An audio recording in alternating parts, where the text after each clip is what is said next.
Hello, hello, hello, hello. We're gonna do a really gay show. It's always a gay show here. Hello, this is Captain Poodle speaking. Are you ready to find love? Yes, ahoy, matey. Love.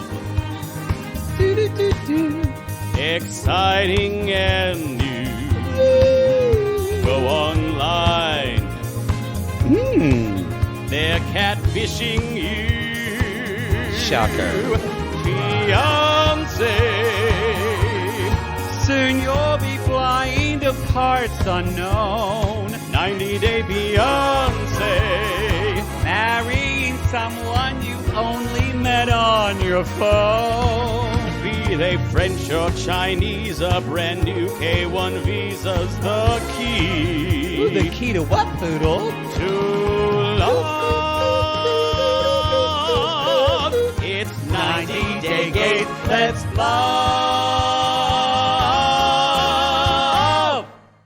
This is 90-day gay. This is Toe. This is the penultimate episode before the season finale. You know, that's redundant. This is the penultimate episode. It is. Yeah. It is. So Called, next. Not on my watch. Not on my watch. What? Was that a Jenny quote? No, who said it? I don't know. No, they have these quotes, and then I don't remember who said it. I'm honest. I have toe fatigue, y'all. And I started this season so fresh and so bright-eyed and bushy-tailed. I said, "Oh, remember, I like Toe because they go into all. It's so we get to see how other people live and blah blah blah." And now here I am, exhausted. Well, you know 19 episodes in and worn out like an old sex worker. Just routinely giving hand jobs. It's not even, there's no joy in it left anymore. That'll be $12. That'll be 6 pence. Thank you. You know, we always get excited because how excited are we for the new 90-Day Fiancé? It looks so good. I'm so excited for season 8. So y'all come season at 8 us. is going to be great. Cut to us in 3 months going, oh my God.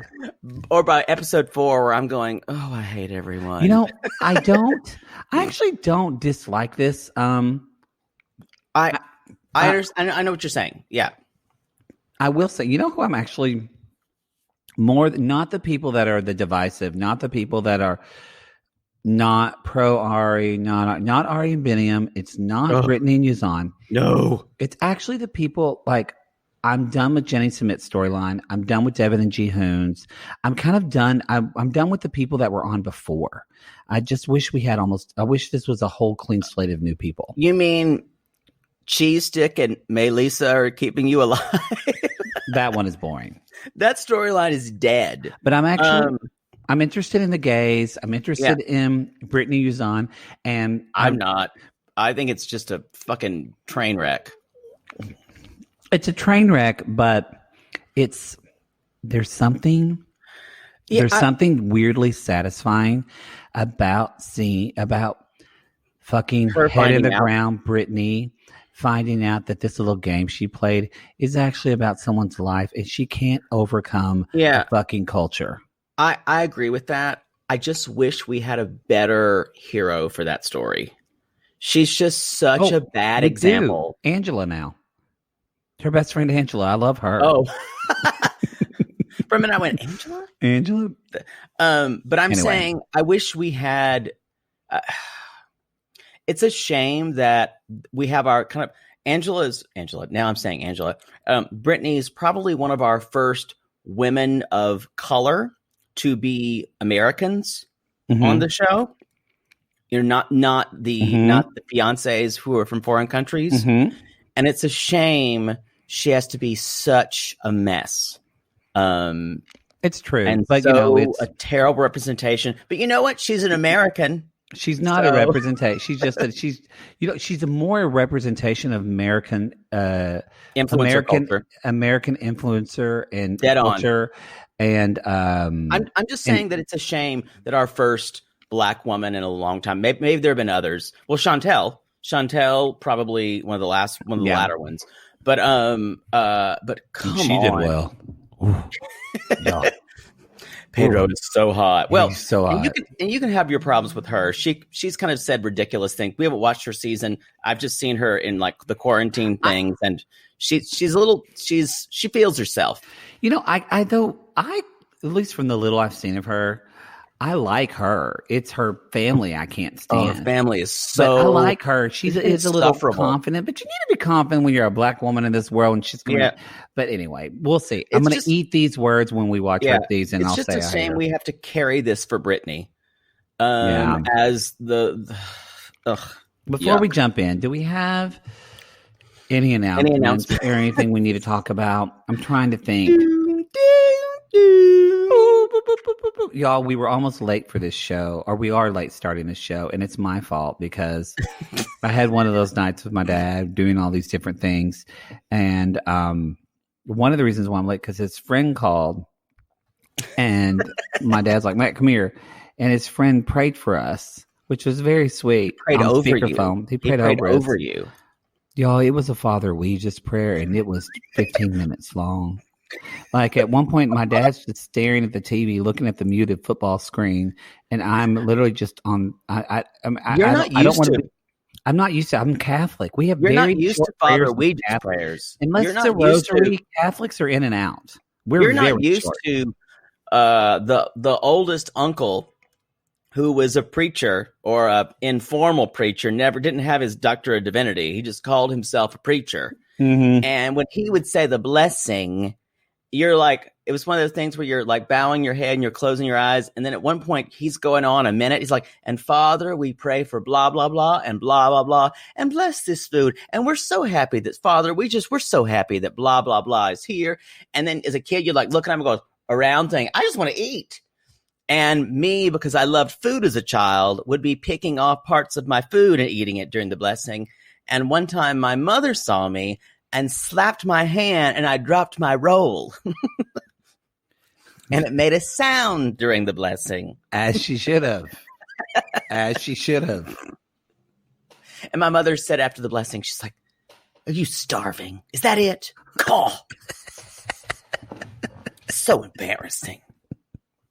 Makes people think I don't feed my children. Anyway, it was a very sweet prayer, but it made us late. A Father Ouija's prayer. God.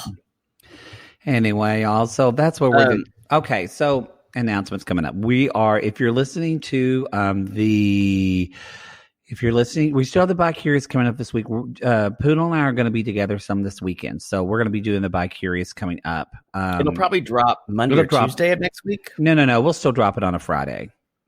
Oh, that's what I mean. We'll record it next week.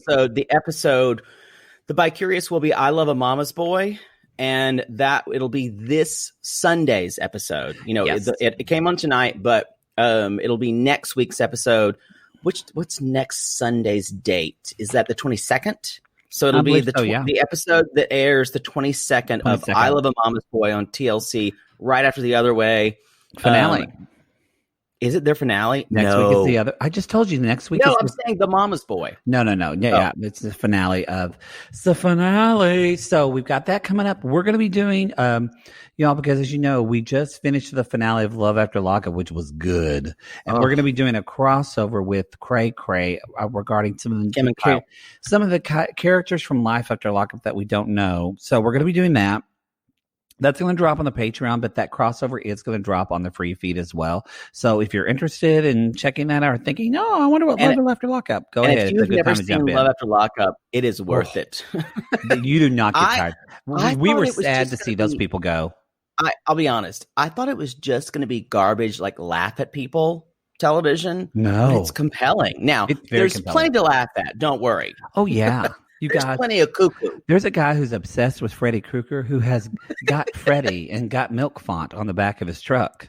There's a fucking straight jacket on his wall that he has he has a whole fish tank, not full of fish, but of Freddy Krueger figurines. And there's a woman on oxygen who's living in this house just going Just take me away. I can't handle this stuff, this room anymore. All this Camp Crystal Lake memorabilia. The devil. When the demons got her. When the demons got my daughter. Anyway, y'all. So that's what's going on in that show. We enjoy it. Y'all come name us. Come name us. We're still doing the competition, or not competition. We're still doing the contest. It is a competition. Let's be honest. If some of you have already noticed, we already. If you've already noticed, we already had to change some of our cover art. If you'll notice, there's a big unauthorized red stamp on our podcast art now. I take that as a badge of honor, to be honest. We're trying to fix things legally because Discovery came for us. So we're changing our name on January 1st.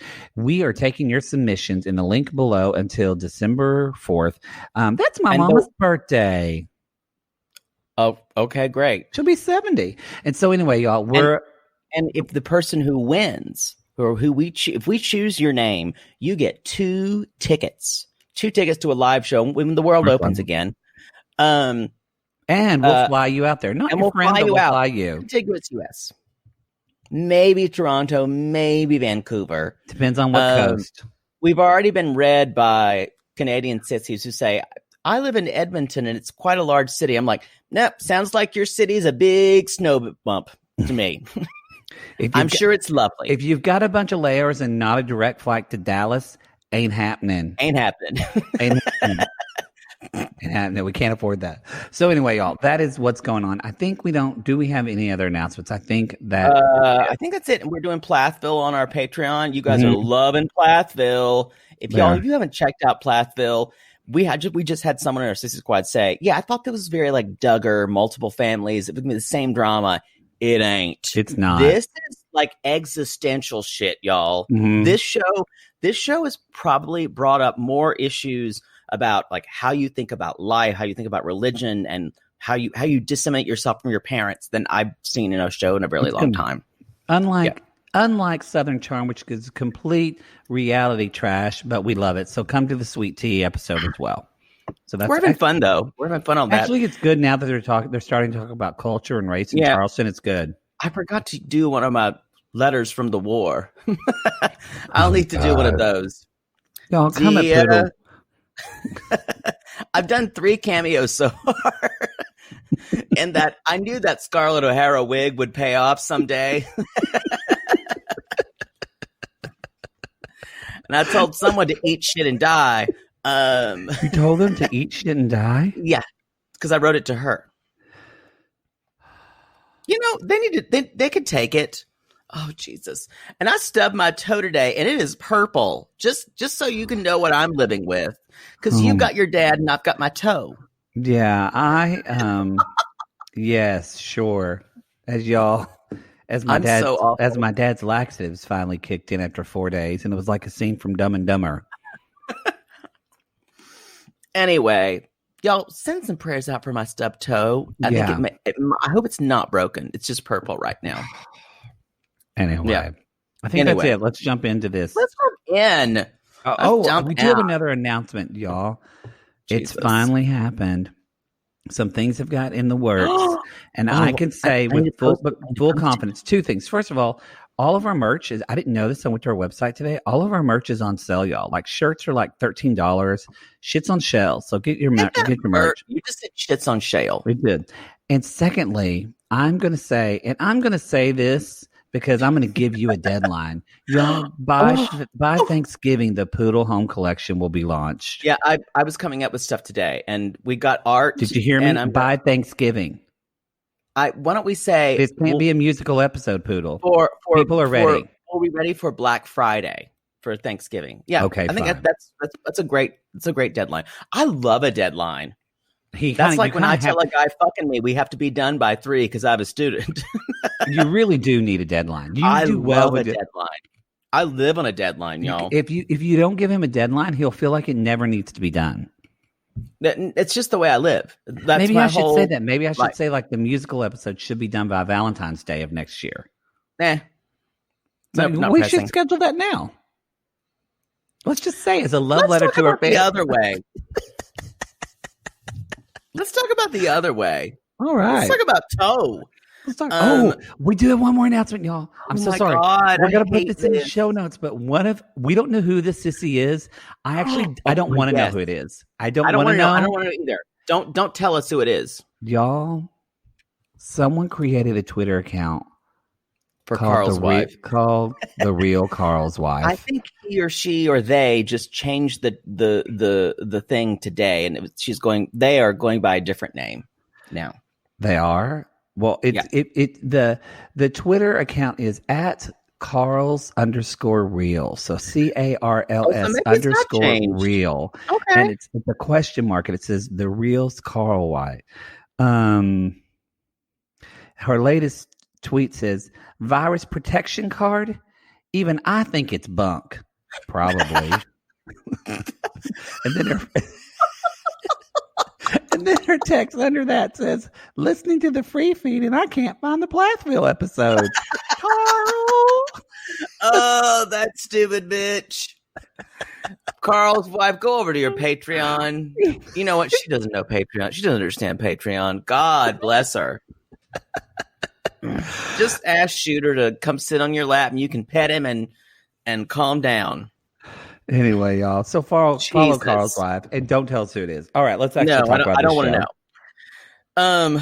So let's start with marriage. You're gonna get married. I'm so done with the storyline. You know what? It kind of revived me a little bit this week. Really? I just feel like it's just. It revived me a little bit this week. What revived you? The idea that evidently Sumit decided that, or didn't realize they could get married in a different way. It's because he don't want to get married. Y'all. Yeah, let's give this obvious answer. Sumit loves fighting for marriage, and he loves the idea of kind of fighting for a cause. It's not so much when it's realistically happening. No. So when they can get married, Sumit's got a little bit of a crisis of conscience. I'm going to say something. Like I know me, we've said it I before. want a boyfriend until it happens, and I'm like, get away from me. Get away from me. I don't want a boyfriend. That's true. I will say, Ashwini was right about everything when it came to Sumit. That he's a child. Yes. And yeah. It really is. He's a child, and don't tell her that. Sure, her head will swell up. She listens to the show like a Macy's Day Parade. Notice I said about Sumit, not everything else. I won't give her that. No, I'm kidding. I love that. So y'all, the lockdown finally ended. So Jenny is like, funny. Isn't that quaint? I can't get my hair straight. It's so humid. My feathers. My feathers are sticking together. My feathers are sticking together. How's anybody going to know I'm attracted to them if I can't raise my So anyways. we do see Sumit has a very special gift for her, and it is a sanitizing card. Okay. I have so many questions. Okay. How does the sanitizing card work? For those of y'all that didn't watch, does it protect you from evil spirits? Well, let me explain what it is. It's a card, he says, that you put around your neck, and it helps repel COVID-19. Virus. It looks like a backstage pass at a Fish concert. It does. It looks exactly like that. And it maybe it doesn't smell as much like weed. Well, it probably has less power than a pass at a backstage Fish concert. Y'all, because let's be honest, if you got good pot, you're going backstage at Fish. You're going to be fine. If you've got some mushrooms, you're going to get into the groupies. So, yeah, I kind of wrote what? Because I guarantee you, out of the whole episode, this is going to be the talking point for tomorrow. People were like, cards? This is where I was like, oh, Sumit. Oh, Sumit. Yeah. Well, Sumit, you're an idiot. This was the beginning of the pandemic, and I was in China, and people really didn't know. I was told by some people, if you're on PrEP, which I am, which basically protects against HIV, they're like, oh, but it's antiviral, so it's like it's gonna be fine.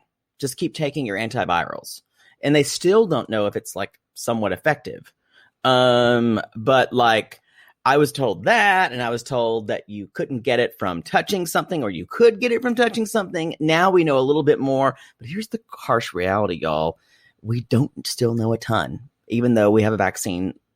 Hopefully it's going to show up soon. No, we're even talking about, I was reading stuff about like even my own doctor, but it literally like they're saying like blood types, like I'm O negative, and that O blood types could be a little less immune or more immune to it than other blood types. Oh, who knew? Because you're common. But then O negative is actually is the most rare. It's O positive. It's the most common. Oh, that's what I mean. But you're O negative? I am O negative. Yeah. I didn't know that. Yeah. So I could only get. I mean, I couldn't donate blood to you. Are you the universal receiver? No, it means that's what they called you in college. There goes universal receiver. What's the universal receiver? What's the universal donor? I thought O positive is the universal donor. We're going to get letters about this. But no, I believe O negative is a universal donor, I think. And I thought I think you're wrong. I think O positive is the universal AB receiver. negative is the universal receiver. Yes, it's AB negative. Yes. And AB negative is the most rare, so you're wrong. But that's okay. We can all be wrong. No, O negative is the universal donor. And I want to say O AB positive. negative. O positive is the most common because that 40% of Americans have O positive blood. Yeah. That's why I said you were common. I'm O negative, not O positive. Jesus. I just keep saying you're common. And you're a whore. Not a problem. Not a problem. So AB negative is the most rare blood type. I think you're right. That's what it is. Yeah. I don't know where I pulled that out. Oh man. How, it almost would be worth dying to save your life with my blood. And then I would never feel clean again. You could never do anything for me though. And I would die on the table. And then you would just be penniless and go, I couldn't save him because my blood is shit. He gave to me, but I can't give to him. Mine is A negative. That almost would be worth it. Mine is, we typed it in school. Mine is A negative. Well, Sumit ain't happening. That's what his blood type is. Okay, y'all. As soon as I really do think he's an idiot though that he thinks a card could keep away COVID. Yeah, that's stupid. He's quite simple. And Jenny's like, so do you want to declare our intentions? When we get over, we're going to go to Delhi. We're going to go to Delhi and declare our intentions. Like, and his face, Jenny, I don't know. You knew Sumit was over it. Yeah. You look at his face. That is the face of a man who's done trying to be convinced into marrying. He's tired. Mm-hmm. And she could say anything. And he's like, oh, I'm tired. And it's not, and that's a shitty way to be. It is. I think he's addicted to drama. Yeah. I think the more and more we get to know him, I don't know anything about that. I think Sumit, I mean, we kind of already figured this. He doesn't want a partner. I think he wants a mother and he wants somebody to dote on him. And I think he's so self-centered and wants the world to revolve around him. That's what his parents off. And that's what I've decided about. He's a spoiled little brat who wants all the attention. I agree. I agree with you. And you know what? And I think his brother would agree. Yeah. So they go to Delhi. They meet with a lawyer. And so they could do a special, I almost called it a special, I think it's like a special needs marriage, but that's not what it is. It's like a special circumstances marriage. But he also says there's you can do an Arya Samaj marriage. I think I'm pronouncing that kind of correctly. Kind of. By the way, is it me or is the attorney really cute? It's you. I thought it was hot. I can't tell with a fucking N95 mask all over his face. What I imagined was just handsome as well. So it's not bad, but I wouldn't single him out. And basically, the attorney's like, so yeah, you can get one of this. The parents don't need to comment or anything. It's you just show up at the temple and they wave a wand over and you're done. and don't have to convert. You just have to like sit for a multi-level marketing thing for 30 minutes and you're married. That's exactly what happened.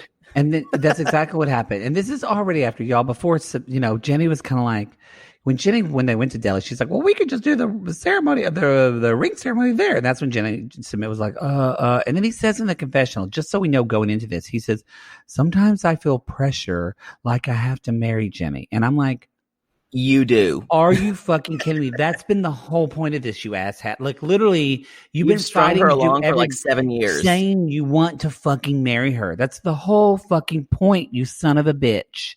So now that this attorney has told them that they can just get married, y'all, it's like Jenny is so excited. It's like that first time that I realized I could take a 9-inch dick. It's like, I'm so happy. I'm taking it in the back. And Jenny is thrilled. What song is that? I just made up. Oh, okay. I thought it was That's the Take the Dick Up My Ass song. She's like, whoa, we can get married. But fuck your parents. Whoa. She becomes that chicken from the Muppets. And then you just see Sumit just sitting there. I really should talk to my parents first. And you see Jenny goes, what? And y'all, she literally goes, he does, I should talk to my parents. And she goes, oh. She literally makes that noise. And then I swear I heard her. And then she gets mad. And then y'all, I didn't think I was going to say it. Jenny is as mad as a wet hen. She is as mad as a wet hen. Yes. Because if you've ever seen a wet hen, they do not like water. They do not. She's mad.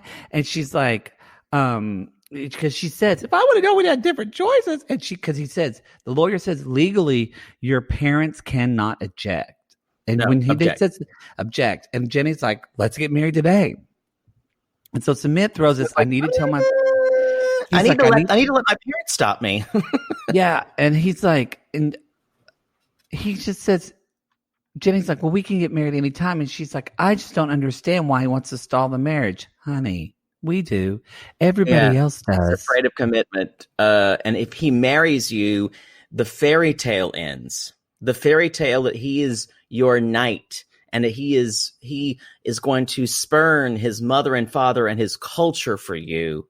And the fairy tale that you're living in this limbo, that you're living on love, and that's enough. And that's why he doesn't want it. That's why he doesn't want to marry you right away. He doesn't want the fairy tale that he's the hero of his story to end, honey. Bottom line. So is he like, there's just something we don't know. Like, is Sumit gay? Is he? Like, I don't think he is. But it's like, I told you why he doesn't want to marry her. I know, but it seems so insane that someone would go through all this time, all through the heartache, and all this money for not some logical reason. I agree with you. I think it's completely he's emotionally immature. No, I think it's beyond that. But yes, I think it's emotionally mature, and I think he's. But no, I'm just trying to bring up the point that he's so fucking manipulative and all this. Like the sensible part of me thinks, well, there has to be something. There has to be something, but there's not. There's just not. I think he actively, whether unconsciously or consciously, sought after someone who his parents would object to. Because there needs to be some type of spurning his parents. I feel like his brother is the favorite child. Oh, by far. And I think that he resents that. I don't know if it's favoritism. I think Sumit is probably older and probably has not been successful in life. And he feels like a failure. Yeah. He feels like a failure, and he needs to keep replicating this pattern. Oh my God. And he needs to keep replicating it. I just realized you can interrupt me. Go ahead. Who? Oh no, sorry, I didn't mean to interrupt you. But the thing stopped. It actually cut out. I thought you were done. So sorry. Sumit is Indian Paul. Don't come. That's an insult to Sumit. But yeah, Even that, I think Sumit is probably without some of the mental illness that's there. But still, Ow, he my can't. toe. I'm fine. We all have our dads in life to deal with. I found out my dad had hemorrhoids today by wiping his ass. So you can suck up your toe and deal with it. We all have our, quote, dads. Yeah. Jesus. In life. But think about it. Sumit and Paul both can't hold down jobs. Sumit and Paul, both their mothers hate them secretly. Yeah. I'm just saying. That just reminds me of. I agree with you in a way. I just hate to put him in that camp, but it's like Strangers with Candy from when Jerry Blank has to take care of a baby, and the teacher's like, she's like, but I have to study for finals. She's like, Jerry, we've all got our babies in life. We've all got our dads. Oh boy, I'm a terrible person. You are. So I tell you what, though, I make fun of things and I call attention to things and make fun of things that are inappropriate so we can process them. And it helps me process better. I know you're not offended. Yeah, I'll just say some things. And I don't ever mind people coming for me. But I will say some things that are super inappropriate. And it is by no means exactly how I think. I'm just trying to fuck with people half the time. People shouldn't have CPAP machines. People fucking came for you. I really stepped in it that time, didn't I? I want one now. I'll be honest. I have really thick skin when it comes to people coming for me. When someone said, I just prefer having an oxygenated brain, and I went, well done. Here's what happened with the CPAP, y'all. I'll just tell you the story. I was dating this guy. He was fun, and I thought, oh, this is good. This is a fun relationship. He's funny. He was actually on a reality show. I'm not gonna say which one. About people who make things. He was a crafter. He was really, really crafty. I think there was only one reality show about crafters. Well, you can maybe look and see who it was. The one hosted by Amy. What's her name? No, there was another one. I think there was another one. Maybe, I don't know. You can tell how important he was to me. In retrospect, but we saw each other for about 2 months off and on. And the first night, I spent the night at his place with the CPAP machine. I didn't get a wink of sleep. And this has been I want to say almost 3 years ago. It was so loud. And granted, it was quiet in there. So all I heard was click, click, click. And I would wait for the next one. And I just wait for the next inhale. You know what is interesting? It's so, and this isn't making fun of you. I think it describes, and for people that are listening that are HSPs like you are, you've got to get diagnosed. I think I would be interested to see where you are on the scale. It's not an actual diagnosis. It's not a medical diagnosis. There's people doing more and more research about it. It's a psychological diagnosis. It's not a psychiatric diagnosis. But I've heard it. My mom has one. My father's supposed to have one. But anyway, it doesn't bother me at all. But knowing how you are, that makes me laugh, but it also makes me go, oh God. Literally, that is like a dog barking during our podcast. You can't focus. You could not. You were just, bless your heart, that was so loud to you. I think I was also referring to the fact that I was dating this guy who was probably 41, 42, a gay man, and having a CPAP machine as a gay man and trying to hook up with guys and saying, yep, got to put on my CPAP would render you a little bit I'm kind of the confidence in that kind of turns me on. But you're the opposite. Think about it. Think about what you know about the gay community. I'm a lot less shallow than you, yeah. I mean, gay men. That's what I meant to say. I'm saying I had to fight for my sensitivity and the fact that I liked this guy dealing with the CPAP. And the good thing was, it wasn't even that wasn't what broke us up. What was? It was I told him that Uh, Oh no. I told him that I never wanted to get married because it was kind of a test. Do you want to get? But you do. You would get married. You need to be with someone who'll never marry you. Because let me clarify. Wow. Let me clarify. Wow.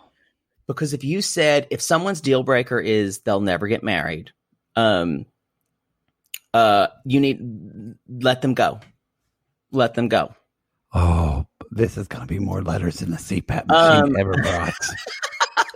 No, I'm saying, and it wasn't necessarily that, but he's like, well, you said that, and he already had all his life planned out, and I'm willing to work with someone where we plan a life together, and that was that. So it wasn't just the married thing. He already had the wedding planned out. Was this before or after the coma?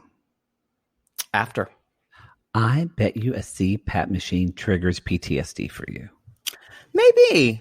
You know what? That's not a bad idea. I bet you, because it's the same type of sound. Because I remember I was on a ventilator for almost when I was feeding weeks. and bathing you and taking care of you, and I remember that noise. I like it how you shame me for not thanking you for feeding me. You never bathed me. You disgusting thing. I didn't. You know what? I'm going to take that and say that did happen. It did give me a little bit. It rushed back into me. But my thing was he was so set in his life. The CPAP was a symbol. She can't be tamed, y'all. She can't be tamed. Like Miley Cyrus, I cannot be tamed. We have to work together to build a life. And it's going to be something that I'm not necessarily willing to do, and it's going to be something that you're not necessarily willing to do. And we have to come together to build some kind of hybrid. That's the way I feel about relationships. I know that's asking a lot. Well, and you know what? His dick wasn't even that big. So and there we are. Let's finish this. Okay, so Jenny calls Christina. Where are we? Oh, she talks to Christina, and she's telling her, she was like, she's like, she says like we can get married now, but now we talk to his parents. And Christina's like, why? Why does it be doing this? And then I want to say, Jen is like that. Oh shit!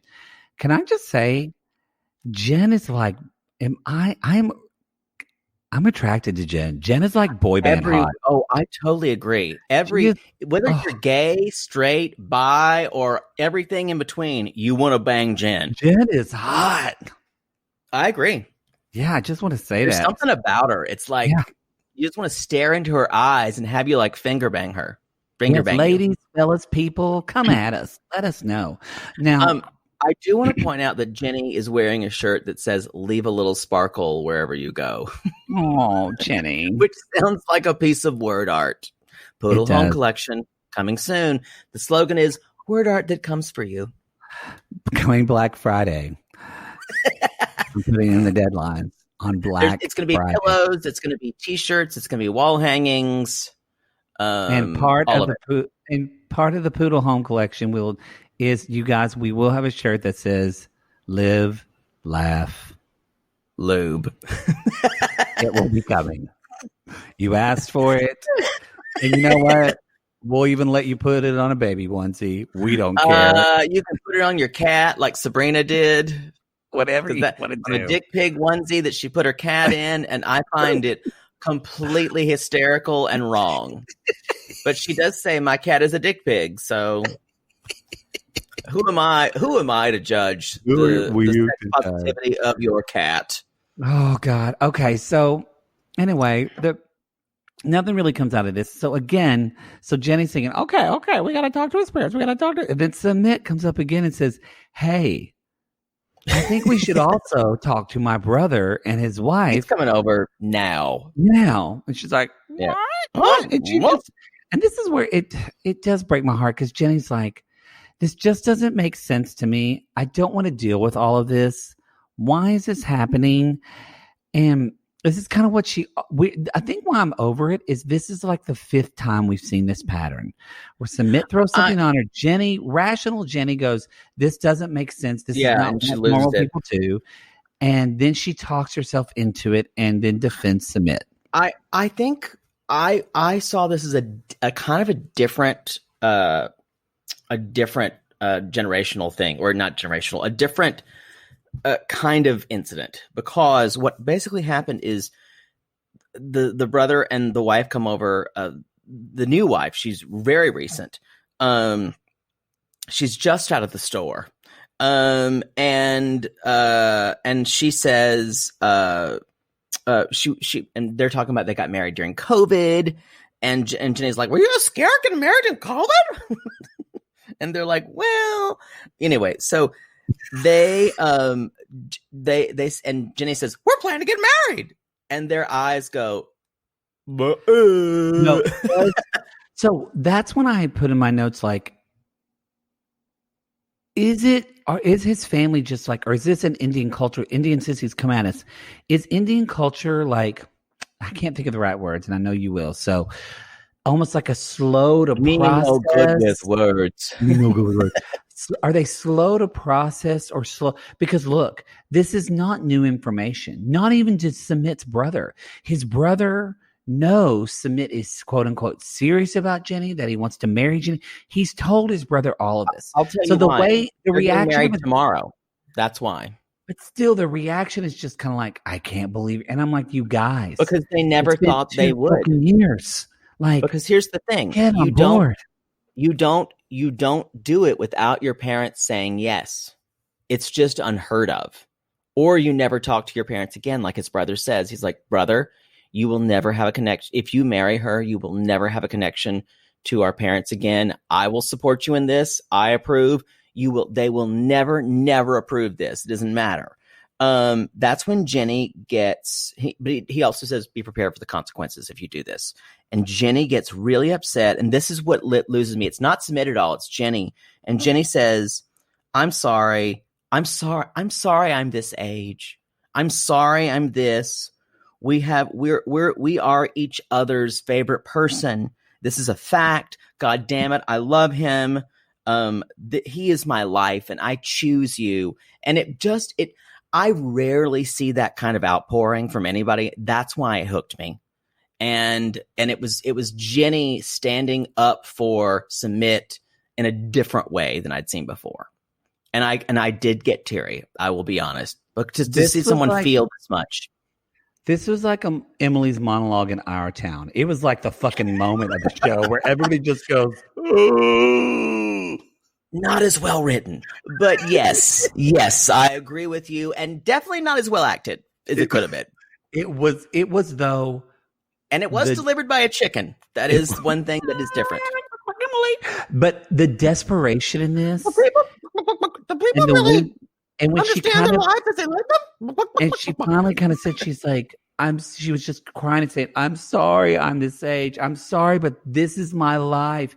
I gave up so much to this. And I thought what I thought. It's ironic because she says this next week. She says, I can't do this to this family. I actually thought, I hate Sumit for making her suffer. For Sumit, it's so awful. And if Sumit truly loved her and put Jenny before himself, he would have left India 2 years ago to be with fucking Jenny. And the fact that he put her through all of this makes him a sorry, selfish, so selfish son of a bitch. Jenny, you don't listen to our show by now because we've called you a chicken. But Christina, if you and Jen do, first of all, if you want Jen to have a threesome with us, maybe. And secondly, tell not her with you though. I would have a threesome with her and another guy, not you though. Oh, yeah, that was assumed. Like just some guy in Palm Springs. Like just throw a dime and you'll see some guy. Yeah, some gay guy. Some guy who's like, yeah, on something. So it's basically like, Mama, look at me, Mama. It's Emily. It's Emily. It's her own Emily's monologue. Or if you're a gay, it's like when she sings "Send in the Clowns." You're just like, yeah. That's what it was like watching it. Anyway, y'all. I will say this moved her last thing moved me in a way because Jenny's not had a lot her whole life, y'all. No. She's just not. And she's never really she's wanted something. She's wanted true love, but she's never wanted it. She's a simple person, though. She's a simple person. She is what we look at her as like beautiful. I mean, in the play, but she is Audrey in Little Shop when Audrey is 60 years old. That is a really generous description of Jenny, but I understand what you're saying. But Audrey didn't. But because we know that like Jenny was like, she was working in Palm Springs. She was like cleaning houses for. I think she's just had kind of a hard life. She's wandered. She has had a hard life. I agree with you. And a lot of people that are fucked her over. Yes. And she's still getting put through the mill by Sumit. She needs to go back to Palm Springs, and she needs a gay couple, a good gay couple, because she won't listen to her daughter. So maybe she'll listen to gay men to just take care of her. Tell her what to do, and she'll do it. She needs kind of like this sounds even worse, but she needs like a 70-year-old man. No, kind of like what? She can't do that. No way. She's too mothering. Jenny needs someone who she feels like needs her. And Sumit is like. That's what I'm saying. Who's not in like good health. Oh, good health. Oh, yeah. Yeah. But still has money. On that. Yes. Yeah. We should probably take a commercial now, right? Yeah, that's exactly what I was going to say. That's it for chicken. We've run out of chickens. All right. See you on the other. Yeah. See you on the other side when we come back.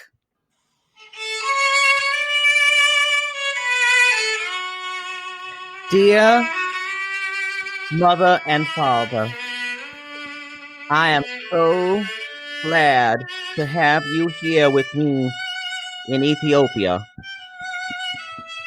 It has been quite taxing this time without you here for me. I am so glad I have someone to help me change my baby's nappies. Also, I would prefer, hopefully, no animals get slaughtered the next time on my doorstep. I know I am writing this to you as you are still in the country, but I thought I would write it to you and give it to you as a present when we are over. In closing, I will say that I have appreciated everything you have done for me and given me more than I ever would have imagined, so I cannot be happy in this strange foreign country, and I will always long for the sanctity of New Jersey. Yours truly, Ariel. That was the letter from the war from Ariel. Y'all, very good. That was, I have to say, that was L. Is it Ellie or L? It's L, right? I believe it's Ellie. I've called her Ellie. Ellie Mindoro. That is one of our sissies. She played it so well. Playing the Ashokan Farewell. Ashokan Farewell. And that is just a little. We did a 90-day the other way version. But if you're not listening to Sweet Tea, Poodle Boudreaux Remington, aka we have found my great grandmother. We have found all her Civil War. We have found all of her Civil War letters. And y'all, Poodle Boudreaux Remington made Jake look like a pious. Quite a slut. She was quite. Y'all, people got DP'd in the Civil War, and we just never knew about it. Now someone wrote a review and they told them they couldn't write the review that long. So she put it on the Sissy Squad. It was really impressive. Truly. Because I basically said there was nothing more compelling to me than letters from wars. I don't know why, but I have books of them. I will watch any television series about where they read letters from wars. I'm obsessed with them. And it's kind of what you feel like there. And for some reason, Civil War letters resonate with me because of where I'm from. Anyway, Ari is loving having her parents there. And I will say happy. So her mother and father showed up, but there was another person who showed up. I didn't know if you about this. We're not really a person, more but concept. And that was reality. When y'all, we all know reality's a bitch. When it comes in, it's like, this is not a fairy tale we're living in anymore. But in the same way, too, you know what also showed up was calmness. Ari does not do well when she is away from her parents. Yeah, they're emotional support parents, like your animals. They're her safety blankets, like Schroeder. And so especially your mom, because she speaks Ari. Exactly. So Ari she's just a much calmer person. And so her parents came the day before, and so Ari wants to have a good day. They're spending the day with Ari and Biniam, and Ari says, I want my parents to see that we're a good match, and I want them to be happy that, and Biniam too is like, I want them to be happy that Ari lives here with me. I want to pause there because that ended her confessional. Everything that ends her confessionals are about showing her parents that they're a good match, that they have a strong relationship, and they love each other. Everything is about proving to her parents over past inconsistencies with relationships, proving that she's an adult. Everything is about proving that I can succeed, mom and dad, without you. It's this continuous cycle. Yeah. And so she has to prove they're a good match. And not that there's wrong with anything with wanting to make your parents proud. No. But it's her intention to do it is so strong, it supersedes anything else. And it's in an unhealthy way. Like, I'll be honest, I was talking about this with my like I have 5 of them with my therapist. With my Monday therapist. Yeah, you're not supposed to have more than one therapist. But something so I want to encourage people, like having things attached. Like one thing that's kind of helped me through all of this stuff with my dad is kind of an emotional goal for because I've been talking to my dad about next year you'll see your grandson play football. But my therapist said to me, and this is for anybody who's a caretaker, we're so obsessed with the other person.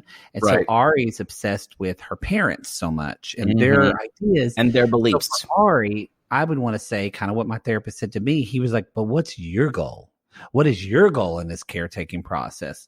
And helping that would involve your dad, a goal for you and your dad. And I said, I really want my father to see one of our live shows because I think he'll be so incredibly amazed about what we've accomplished. And he'll feel like, wow, all this, because he doesn't get it. Like your parents gets it. Okay. My parents don't get it either. But I know if my father saw that, it would be like when I had my birthday party. He talked about it all year. And I know that would be like, wow, Matt has really done something successful. And so it's really helped me and just to get through this and to realize there's a light at the end of the tunnel and something I want. And Ari doesn't have that. You're so right. It's all about her self-worth is completely tied to your parents. And y'all, you can't be 100%. Cannot be an adult and live your life that way. It doesn't, at the end of the day, yes, you'd hope that your parents have a good opinion of you, but it can't frame who you are. I mean, imagine if you were still waiting for Mother Poodle to give you a sense of approval. I'd be sitting there with a long white beard, just waiting. Mama, is it today? Mama, is it today? I will say this, it's so interesting because my mother, well, she won't volunteer it. She was like, I'm just so proud of you. She'll say things like that, but it'll never be for something. My father, on the other hand, came to saw me sing somewhere and he's like, oh my God, I had no idea. You have such a gift. I just had no idea. I could never see you perform in public like that. That's amazing. And I had tears in my eyes. Aww. And my father will say things like that, but my mother will be just kind of she'll kind of speak in generalities. But that's when it comes from my dad, it's really special. Because he never really told me anything when I was growing up. So there you go. And the cat's in the cradle and the silver spoon, little boy blue and the man. When you're coming home, Dad, I don't know when we'll get together then. Dad, I know we have a good time there. Anyway, to kind of piggyback on this, they're riding all over Addis Ababa, and they're showing Dad, and he's like, "Oh, these are people's houses. It's quite everything looks very beaten up. I'm not sure I want my." And these are people who live in they're well-to-do New Jersey. You guys, this is a doctor, and so these are people of means. These are people of privilege. And Dad's face when he looks at the chicken coop, the open chicken coop. And I will say, read the room here. Maybe not have any more animals slaughtered on camera. Well, I mean, just an idea, even though it is cultural. But read also, the room. Also, too, and sissies might come for me. So this is, I'm just going to. You know what? Join the club. I'm just going to say this is dumb American. This is dumb American speaking that doesn't know a lot about Ethiopian culture. But I'm going to say in the United States, especially for someone's of Fred's age, because that was even more. I grew up hearing because you would see the videos of Sally Struthers and things like that. I grew up in my childhood thinking if I was a 10-year-old kid and you asked me what was the poorest place in the world, I would say Ethiopia. And so, and I'm not saying it is, there, but I'm saying I was a little bit like Fred, read the room, like, you're not going to like Dubai. You know that you're going to because it is a third world country, correct? I don't know. I don't know. I don't mean that to be offensive for Ethiopians. No. I'm saying that I could be totally wrong. I am wrong. But I'm just saying that was surprising to me that he was so shocked. I will say part of the allure of The Other Way and 90 Day Fiancé in general of when they go to other places is to talk about how different it is from America and how strange we feel as Americans in this place. So that's the ethos of the show. And so I wasn't really surprised. Yes, that's the ethos of the show. Because that's how the show, because the viewer puts their self in his place and goes, yeah, that's weird. And that's one of the fascinations of 90 Day Fiancé, and especially one of the fascinations of The Other Way, is the viewer kind of putting themselves, I'd have a problem with that too. But the great thing about this whole universe, you guys, the 90 Day multiverse, as we call it, is yes, TLC is not always about learning, as we know from The Little Couple and other shows. Oh my God. I just forgot that this used to be called the Learning Channel. Yes. But I'm saying the documentary style work on this teaches us a lot about other places. So it's not just like mind-numbing mouth breather television where we just stare at it like American Ninja Warrior. No dissing American Ninja Warrior. I watched it last night with my dad. We watched the finale. It was good. Not a lot can be learned. Not a lot can be learned, but God, a lot can be put in a spank bank. Whoa. Whoa. You know what? I shouldn't say that. Maybe like the Real Housewives of Potomac. Not a lot of learning going on there. Maybe not a lot of so he so there's the chicken fiasco, and then he's like, and she's screaming at him, Benya, don't wring his neck, or don't kill the chicken right there in front of my mother, because mom didn't want to see it. And it was this weird kind of culture clash. And he's like, no, I'll just kill it later. And she's like, no, don't kill it at all. Well, there is a little bit like, I will say, I know they're in Ethiopia, and I get that. But I will say for a little bit, it is like Biniam. And again, I can't believe I'm defending Ari. Because, no, I know that we don't like either of them, y'all. So I think people think that we hate Ari and love Biniam. No, I think Biniam is like... I don't think people think that. Yeah. And we don't love him.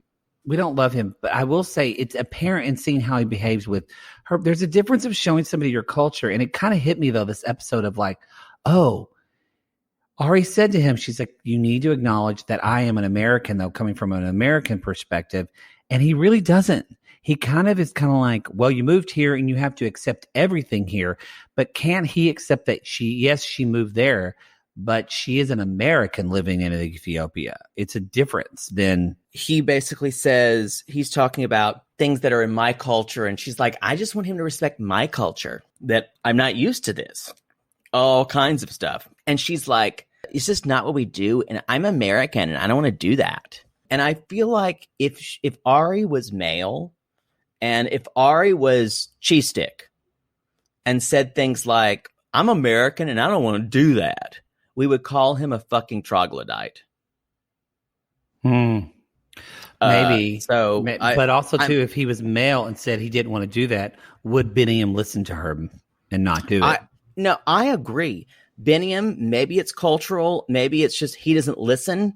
And we heard a little bit from the sisters. Let's move into because I just want to say I get it that slaughtering, like open slaughter, is a part of their culture. So yeah, but for him to be, that is a pretty look. I don't care what culture you're from, like you're still killing a living creature, and to not even have a thing in your brain that says, "Hey, this is fine for me. This might be a lot for them." Okay, and he's kind of just like, "I'm going to do it anyway." It was just I honestly don't think he has a second thought to it because true, it's just that's how it's done. Yeah, it is not a second thought. There was just kind of, I don't know. I grew up where I saw my great grandfather wring a chicken's neck in front of everybody. It wasn't a big deal. That was what you eat. This chicken's getting old. Here we go. Now, I can understand, because I have a little perspective, that it might not be the best to have everyone see that.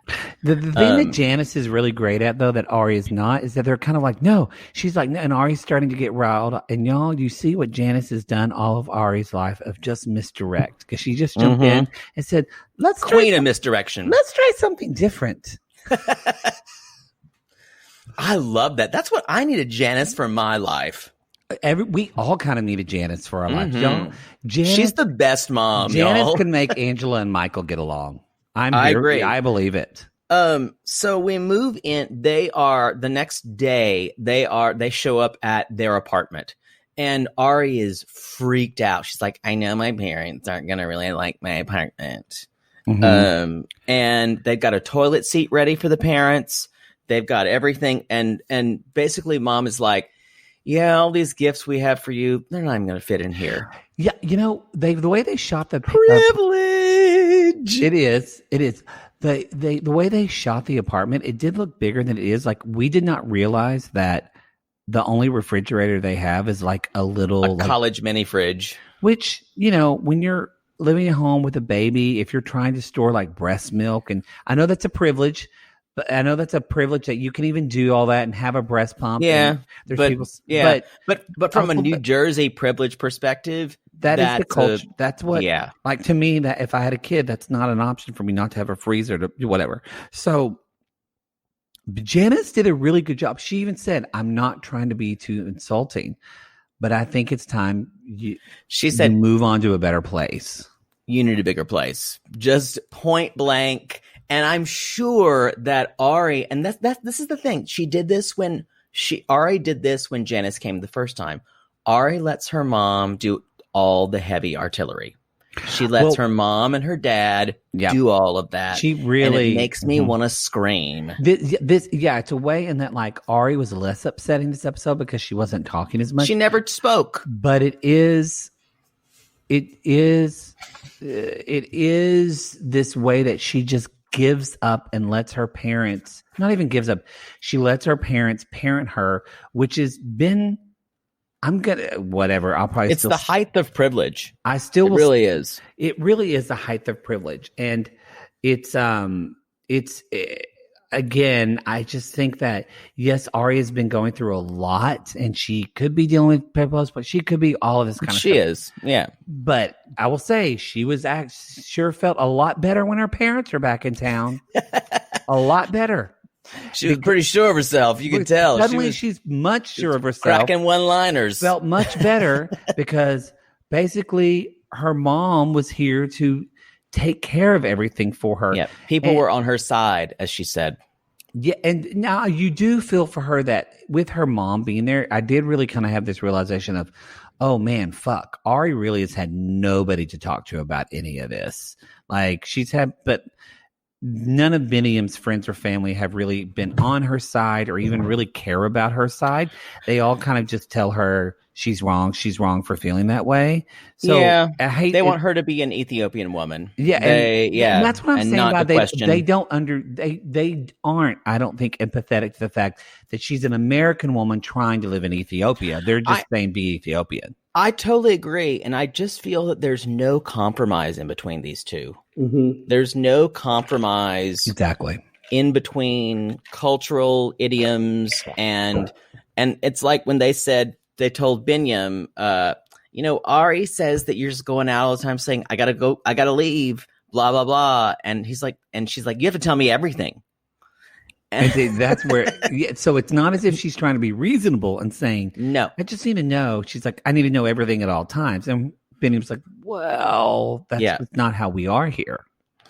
And I would, if I was Ari, first of all, I'd do my eyebrows better.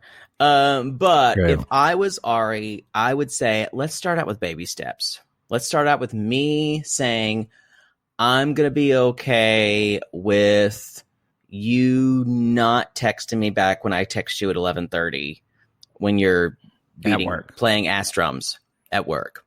And you tell me where you're going. And you tell me 2 days in advance. Well, yes. It's a baby steps kind of thing. But it's not an all or nothing thing. She can't, again, they're both kids. They're both fucking like 14-year-old kids. Because even when Janice is asking Benny, she's like, so how do you make money? How often do you get paid? And I'm like, I've had that discussion with people. But here's the deal. He's a gig worker like me, you guys. Here's the deal. Ari hasn't. Because Ari tells her mother everything. And so if her mother doesn't know this, it means Ari has not had this conversation. So Ari doesn't know anything about me. And I bet you, we haven't heard her say this, but I bet you when they talk about money, Ari ends the conversation and says, I don't like to talk about money. She probably doesn't even want to deal with it. Fine. He makes plenty of money. She's got her head in the sand of it. So Janice is trying to figure this out. And so they're talking about, he's not really sure. It's not a continuous amount of money. And Janice even says, we can help you if we kind of know what's going on. Know what the money situation is. However, this is the problem. This is a slippery slope, and Ari knows it. If they find out what they're actually making, then they will have leverage. Oh, yes. So, and that's why she doesn't want to tell him. And Ari's like, he's an artist. I want to support him. That's great. The most BS statement in the whole show tonight was, no. Oh, go ahead. He is an artist, and I 100% support him, but artists don't make money. They don't. I think it was very well said, but look, I think Fred could be a politician because when he said, it's a little scary in terms of finances. Benny, he has a lot of talent and hopefully he will be very successful. But right now we need to make money to think about necessities. And I thought my parents would never say that. Yeah. Chelsea Marr he'd walk in and he would say, Matt, are you fucking kidding me? And I think, well, Dad, he's like, get your goddamn clothes and get my goddamn grandson. And we're I don't care if I'm putting it on a fucking stork. We're taking this kid back to the goddamn United States where he can go to Sonic. And this is why this is why reality sets in. This is when reality said, hey girls, you miss me? And the mom and dad brought it. But they can't do that with Ari though. They can't say like you have to come because no, you're making me. But mom did say, yeah, Beanie, I think you need a full-time job. And Ari's like, but it's hard because like I need him here with me. And I agree. He does. Someone needs to help her with the baby. Yes. If he has to make all the money for the family though, it's not going to be possible. So maybe one of his sisters or someone in his family, which I'm sure there is always Ari's backup. That would be good. I bet they'll shame her too about her breastfeeding and the way They she would mothers. probably. And I'm they telling you, probably would. it's awful. And I will say, this is an unwinnable situation, you guys. Yes. This is completely unwinnable. No one's going to win. Beanie's not going to win. Ari's not going to win. Even Ari's parents aren't going to win. Someone's going to be sad. Yes. And probably, sadly, poor Avi's going to get the short end of the stick. But it gets better when they talk about their faith and religion. So anyway, we're meeting the sisters, Wish, and what's the other sister name? I forgot her name. Yeah. Anyway, Sassy. I want to call her Sassy because she's the sassy one. Can we call her Sassy? We can call her Sassy. Okay.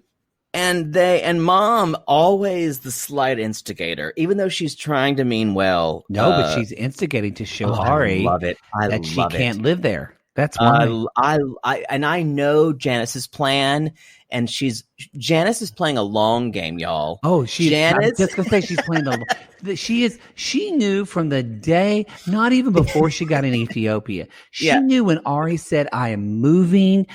When and Ari I'm was in pregnant. that fucking yoga class in Connecticut or wherever, it said, "I'm moving."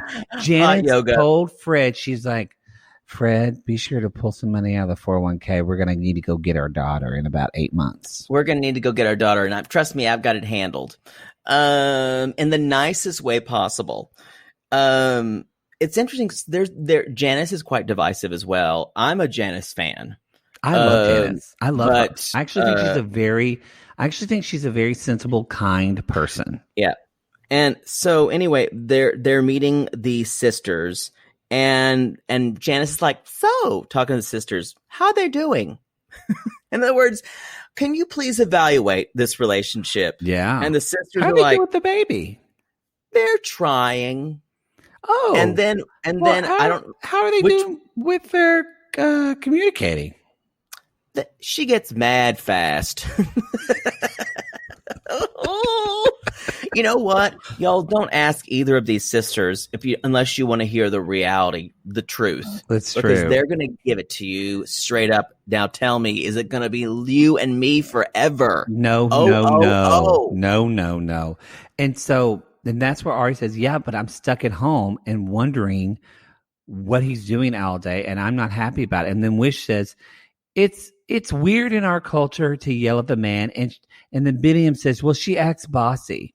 She acts bossy in the street, which is the worst thing. And then Janice goes, wow, Fred, this doesn't sound good. She does say that. Wow, Fred, this isn't good. This isn't good. But she says in the testimony, and this is where Janice is right.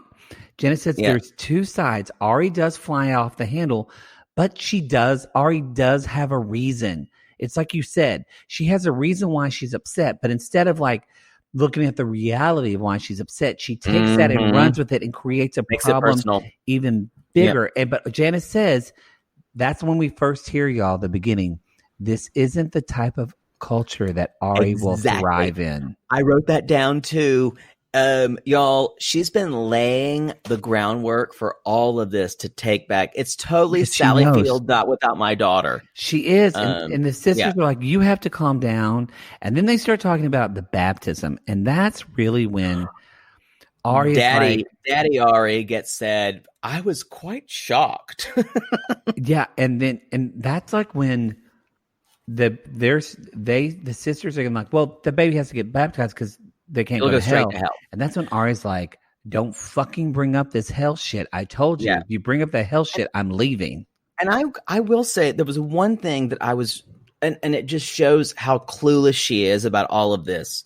She's like, it's fine. I told them they could like baptize the baby. It's like fun. It's like water. It doesn't mean anything. And so maybe don't say that a very important right to the people right across from you doesn't mean anything. Because because I'll be honest, it's not just water. Like to them, it means it's everything to them. And I even grew up Catholic, so I feel like I could say this. For me now, it is that for me. It's not a ceremonial thing to me. But I would never say that to be insensitive and insulting to someone. But also, I would never say that because if I said that, That's not the way you play this game. No, and I would call you, if you don't believe in that, I would call you a lapsed Catholic. Totally. Yeah, because I'm totally. If you don't believe in the rights, if you don't believe in the Christian rights, no, I'm not Christian or Catholic at all anymore. But I'm just saying, like, you can't just say, yeah, I'm Catholic, and it don't matter if your baby's baptized or shit. No, you're not. You're not. Yeah. Yes. The rights are so important; they're sacred. Exactly, and I not only just respect. I love that people. I love that means something to people, and I think that's really beautiful and important. So I wouldn't want to shit on that. So, I will say, someone did call me a religious zealot in a review once, and the fact that someone would call me that, I defend religion. I defend people's ability to have faith in religion. I do.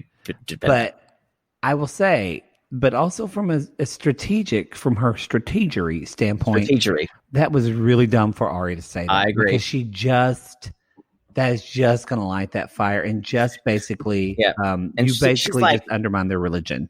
And they're like to Ari, you sound just like his ex right now. Because here's the deal. Just what they wanted to hear. I would let them, sure. If it's so much to you, baptize the baby.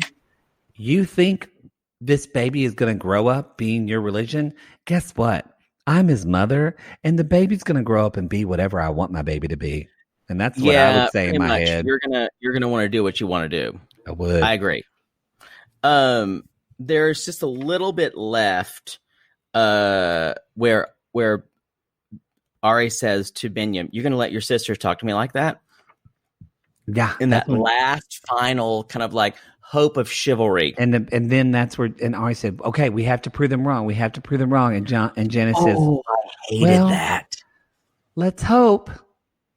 When she's like, "All right, Benny, we have to prove them wrong because that's my whole goal in life, to prove my parents wrong." And you guys, when you have a baby, it's not about proving your parents wrong. It's about raising your kid the best way you possibly can within the best means that you know how to do. I agree. I think we should call it there because we've gone on forever. Yeah, it's like an hour and 20 minutes. Really? Oh, so much. Okay, well, we're going to have a packed show because we've still got to talk about Kenny and Armando and Hannah, who is now the official hero of the 90-Day universe. Oh. We've got Brittany and Yazan. This was a long show because we had to talk about so much. But as our sissy Alyssa said, who also brought me wonderful Indian food yesterday, Alyssa Albertson said, I don't know... she said, I don't know whose eyebrows are more tweezed and defined, Brittany's or Yazan's. Her eyebrows looked like Magnadoodle eyebrows. But so did his. Week. So did his. And his are natural. His true. Are like, but no, hers are so drawn on. He does his eyebrows too, though. Oh, come on. Oh, no, he does. But I'm saying hers are drawn on. Yes. And y'all, and then we have Tim and Melissa in Colombia. Who knew? A therapist, y'all. Yeah. Who knew Tim's mom is a pretty crier? Not me, but she is. And Dowd is a beautiful crier. She's a beautiful crier. Yeah. And lastly, we have Deavan and Jihoon. Not a lot, but we do have the resurgence of Alicia and a Dracula moment of Zen when she hugs her grandfather, and she's very happy to be there. It's true. So all of that will be coming to you in our part 2 episode. They're just, y'all, we just can't. It's like a long fucking. We just have to split this up so that way we keep our energy up for it. Otherwise, we're just going to be worn out by. We did a lot of talking about Jenny, and we knew we would have to talk a lot about Ari. We knew that. So y'all be sure to jump in to the next episode. We're gonna have our cameos again. If you want a Civil War letter from Poodle Boudreaux Remington, you can book one on Cameo, and she'll have the music and everything. I'm gonna do whatever you. You can tell me what to do. I may do it. I may not. And you know what? I move when the spirit moves me. Some people have come from me and said they would like to request cameos after I've drank Kate Hudson vodka. Sure, just request that. I'm sure I'm fine with that. No, I can't deal with it because he gets drunk. I can't deal with him. Y'all, that Kate Hudson vodka called King Street is good. Someone, if you know Kate Hudson, tell her to sponsor us. I'm a lot more balanced than you on vodka. Yeah. Yeah, sure.